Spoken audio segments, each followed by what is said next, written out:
What is up, all you gamers, YouTubers, and all you roughnecks out there? It's your boy Dio Rico, and it is Wednesday, so we are continuing our journey with the classic mode as far as going through all the characters with the, through classic mode. Right now we're choosing Donkey Kong. The next one, I think I want to do Bowser, but yeah, we'll see how we do with this. I don't think I do so hot. Once again, my the software here is still not working. Every time I try to use the recorded audio that I've already done along with playing the live game and add it in, it just doesn't seem to work. It cuts out, it says there's an error, and then shuts down the program. So I'm just kind of filling in my commentary over it. School has started for some of you, and I know it has started this week for me. So I've been kind of getting busy making sure that things are in order, maybe financial aid, school books, and you know, everything else is set up. So that's what's been going on here. Yeah, let's talk about school for a bit. Let's talk about how to get ready and make sure that we're all set to take on the semester. Depending on the course, especially if it's like for me, all my stuff is done online, so I don't have to worry about having enough time to well, actually, I take that back. You can come to a point where you just don't have time to log on, get online, and do your homework, and it's actually quite a crazy phenomena, especially when all you have to do is sit at home, turn on your computer. But it happens. At one point I was working 70 to 80 hours a week, and by the end of the day I was just, you know what, I gotta sleep. So the only days that I would really be able to do anything would be the weekend, and the weekend goes by so quickly you can barely do any kind of project, let alone you know, studying for however many hours. So anyway, I think the biggest step or the biggest tactic, I guess you can use when you're starting school is just kind of knowing yourself and knowing your limitations as far as scheduling, as far as what you're ready to take on, and the course. You know, are you confident to take on the course and take on the assignments and sacrificing your days and nights and weekends to be able to pass the education?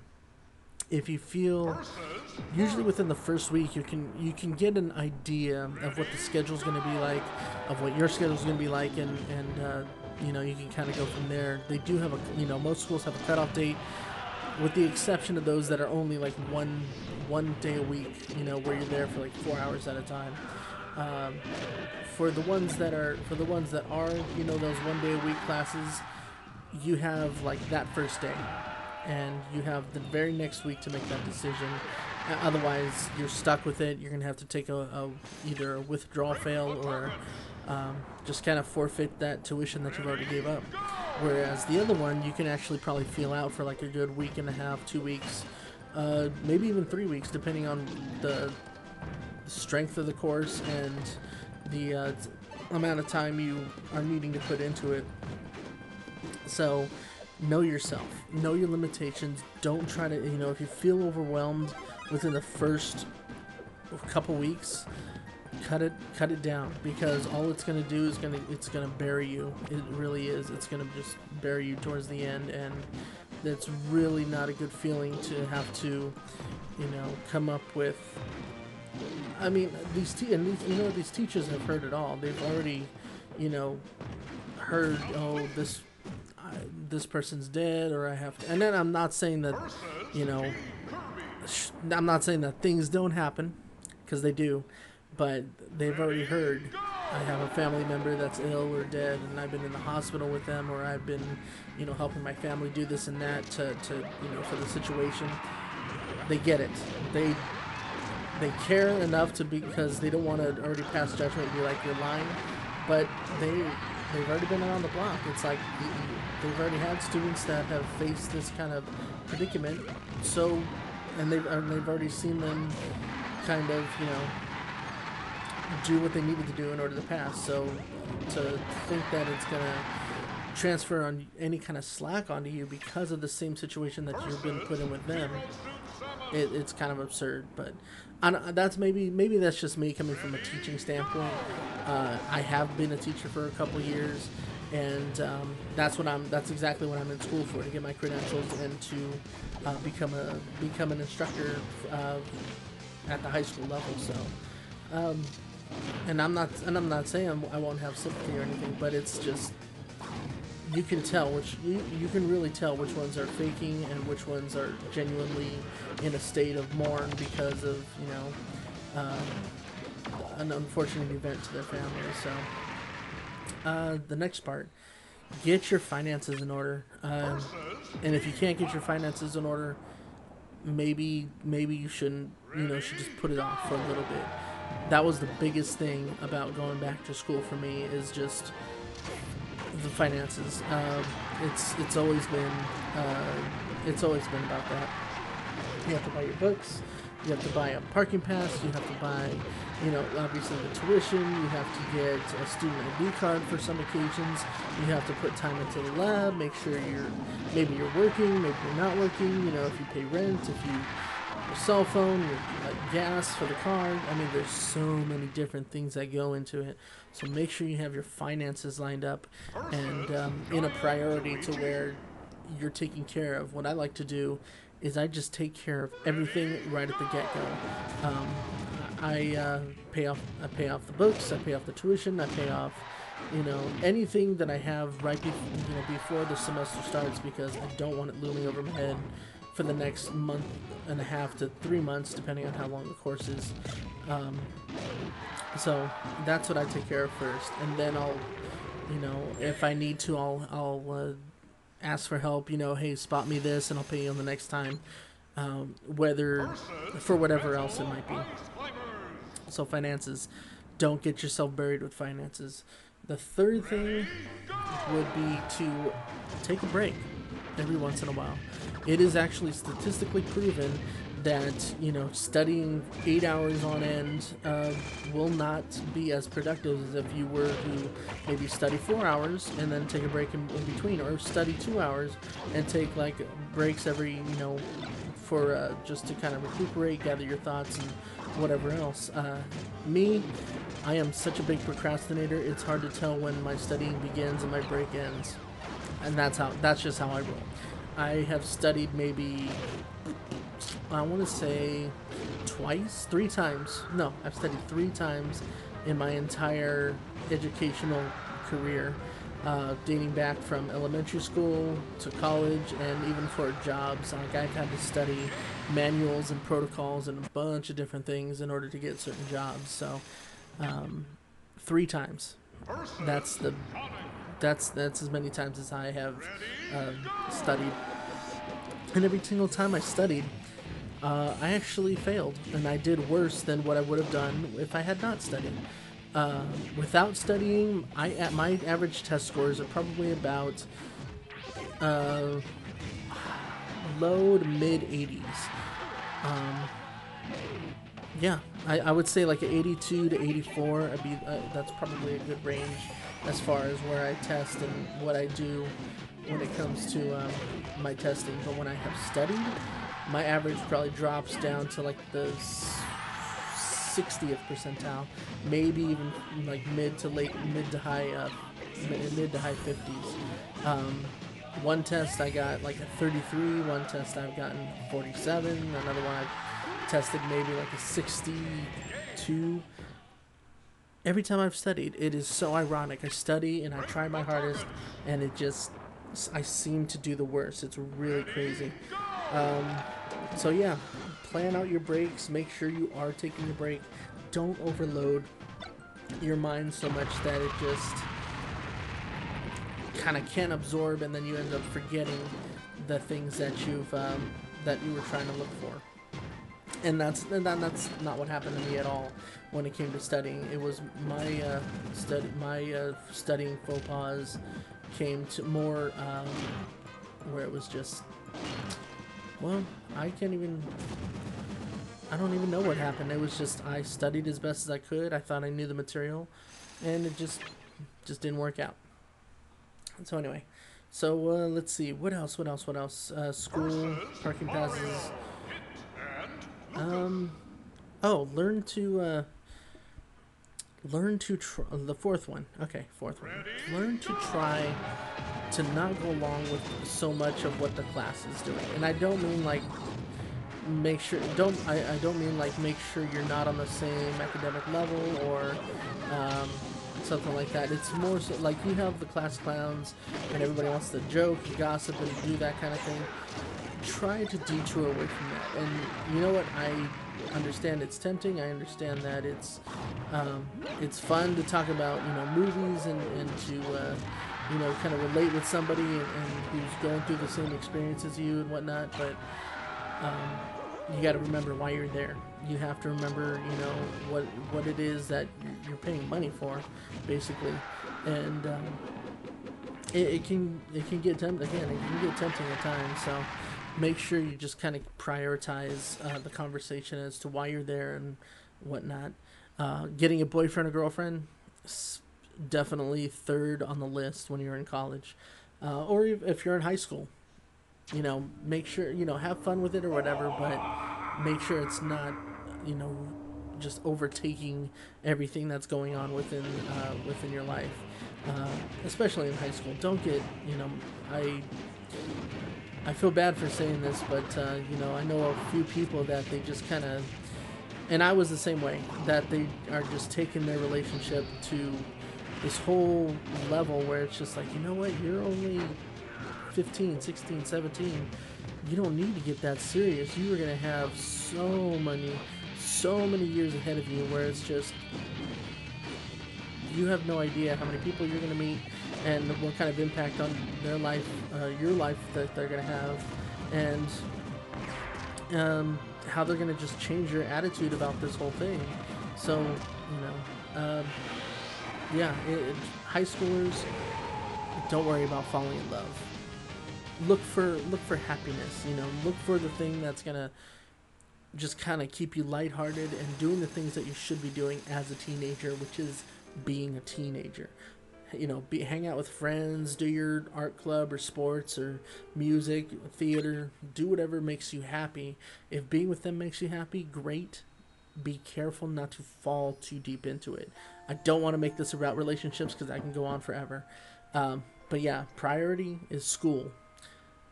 Because, hey, you know what? When school is taken care of and when school is treating, doing everything it can to provide for your future, you'll be able to provide for the person that you love's future also. That is a good way to look at it. Lastly, let's see, what haven't I... Lastly, the last thing to focus on when it comes to school.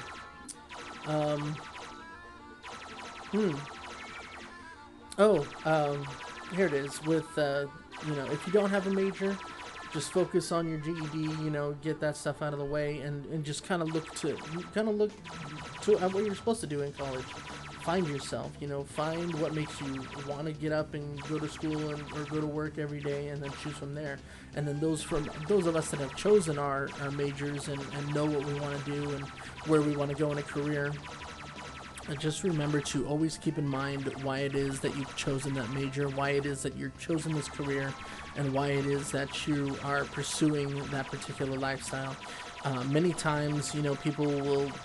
I'm just going to throw it out there and say, oh, I want to do accounting. Well, why do you want to do accounting? Oh, it's safe, it provides money, it provides this. It's like, yeah, those are good reasons and everything, and it's always great to have a good financial kind of plan to make sure you're provided for and everything. But at least for me, the biggest thing is to come up with a goal, come up with a plan and educational path that's going to make me happy and have a sense of fulfillment when I'm doing it.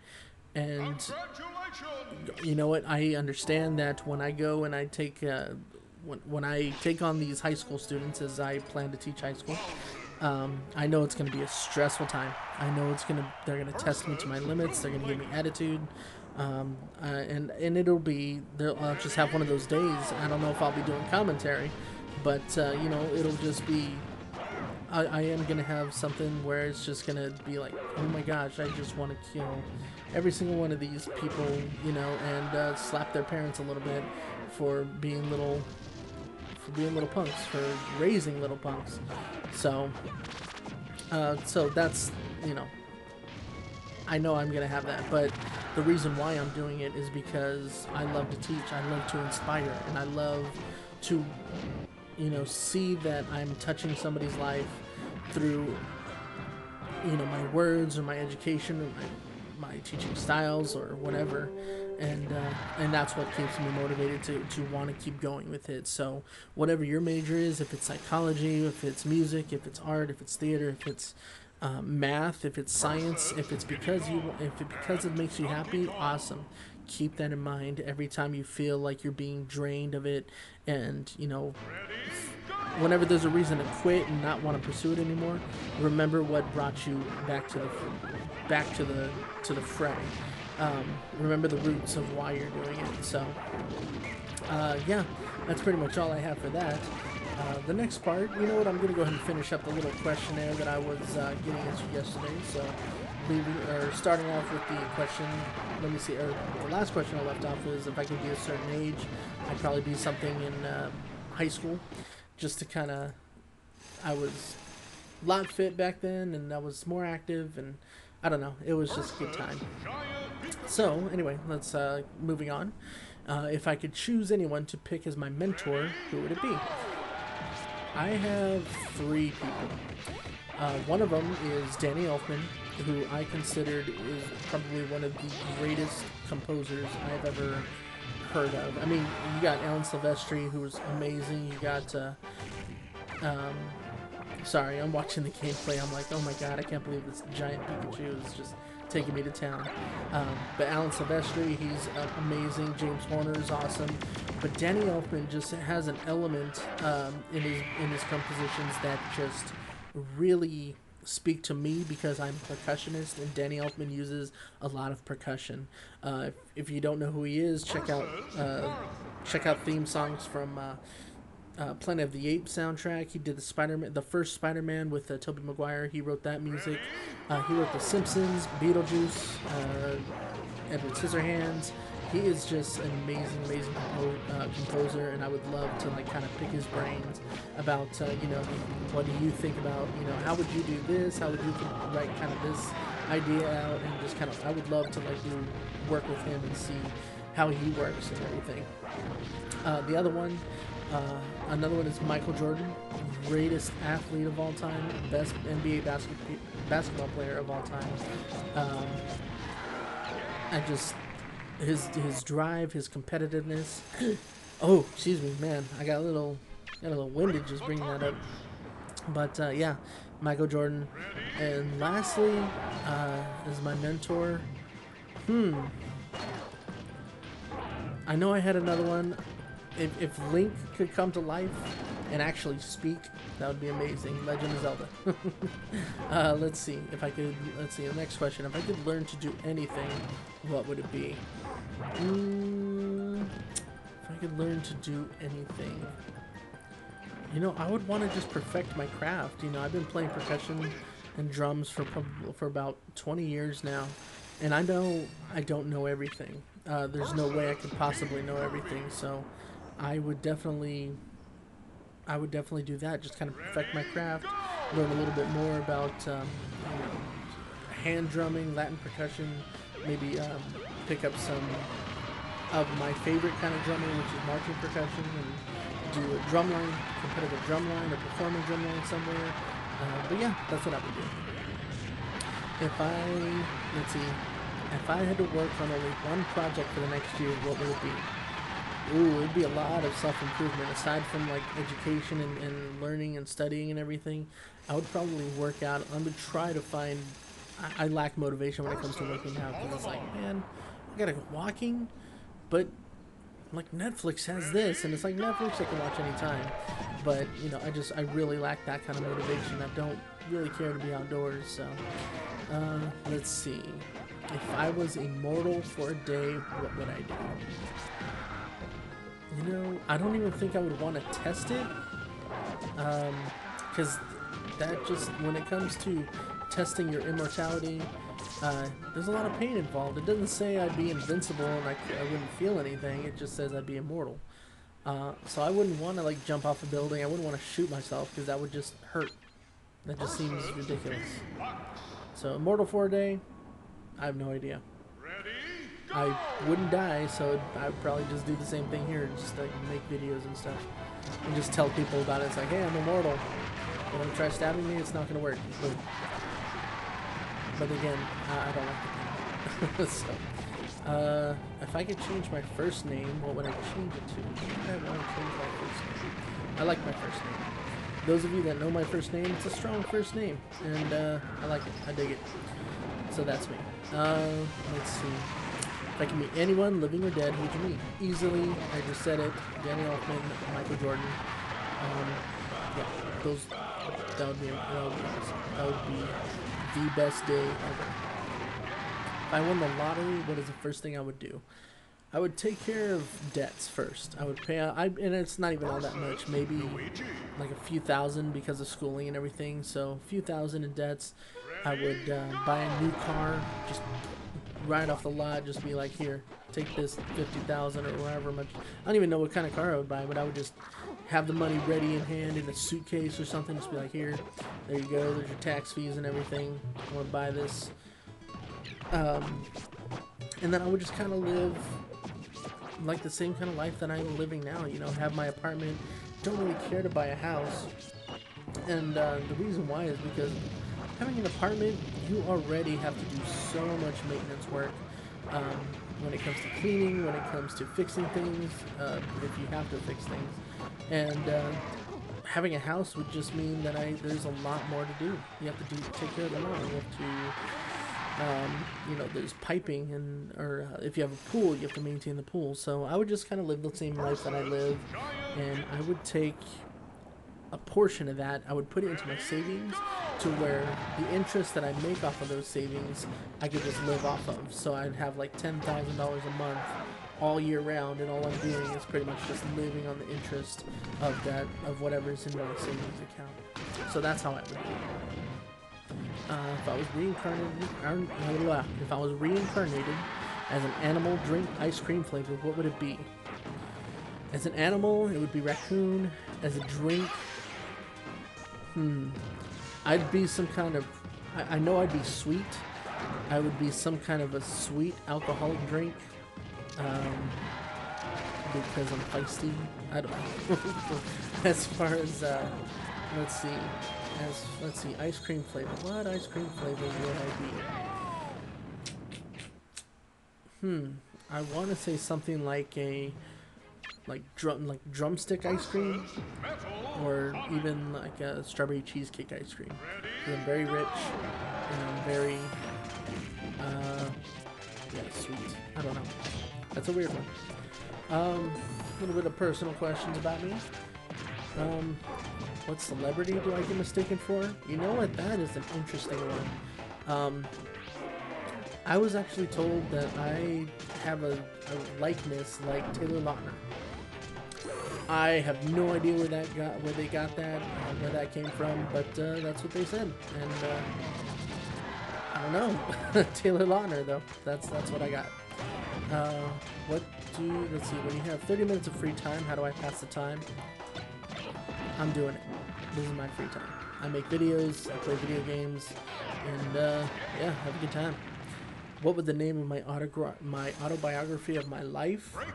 You know what? It's interesting enough. I have one book, or a series of 4 books that I'm writing, and those are a portion of my life, namely the experiences that I've had on the drum line, and the friends, and the different the drama and everything that came with me being in high school.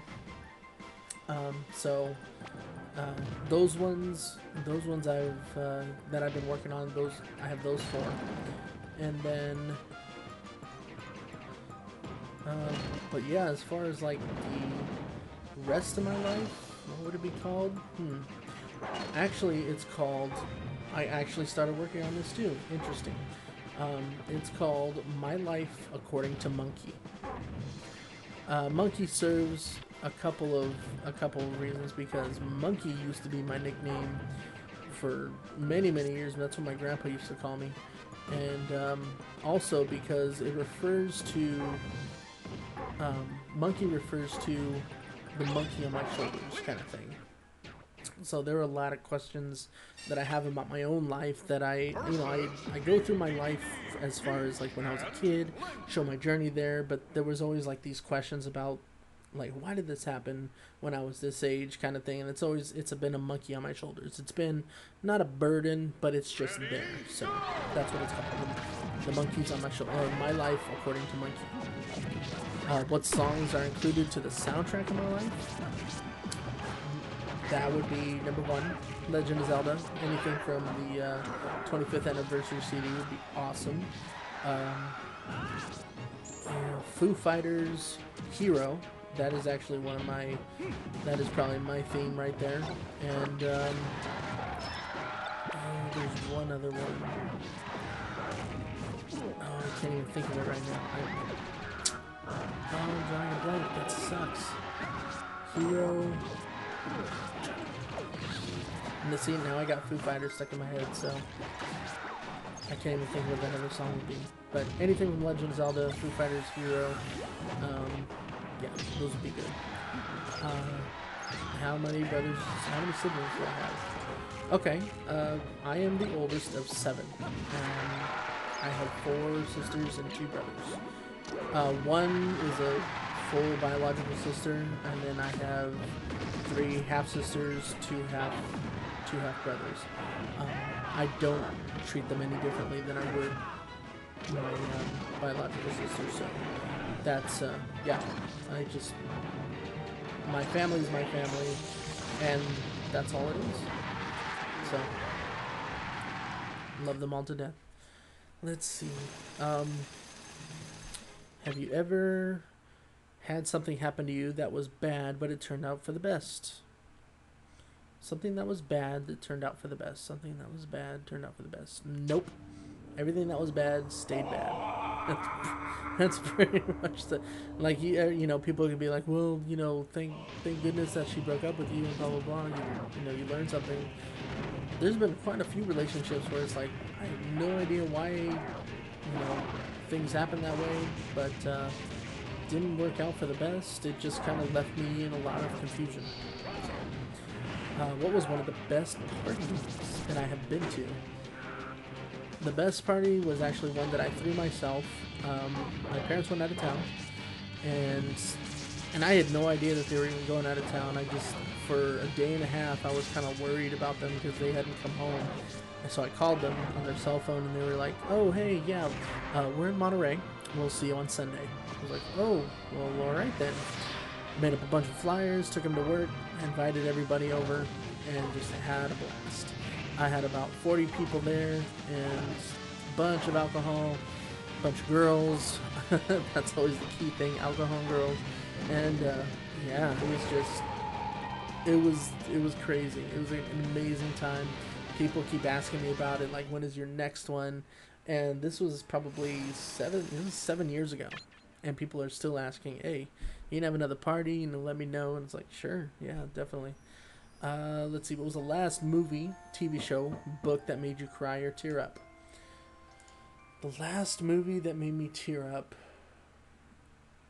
I was watching, what was I watching? It just happened today, too. I wish I could, oh, man. Oh, I want to think of this before this thing ends. I'm already, shoot. Oh, okay, for TV show.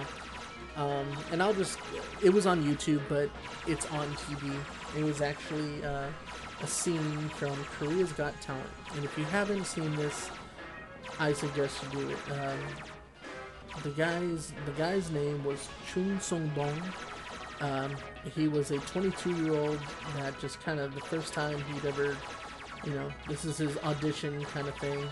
And he's telling his life story, and it's so, his performance is really inspiring for me. So every time I feel like I'm down, things couldn't get any worse, I watch that and I remember, like, no, it can be worse, and this is how you overcome. You just kind of grit your teeth, you do it, and you just don't worry about what other people are thinking. But yeah, look it up. Chung Song-bong, Korea's Got Talent. it's an amazing thing, and it gets me teary-eyed every time. Last movie that made me tear up, I can't really think of it. Book, Harry Potter, when Dumbledore dies. But anyway, that's all the time that I have for you guys. Thank you guys for watching, tuning in. Hope you guys enjoyed. Leave a thumbs up if you liked it. Subscribe if you're new. And stay tuned. I'm going to be coming at you with a few more videos, you know. So until then, talk to you guys later. Peace.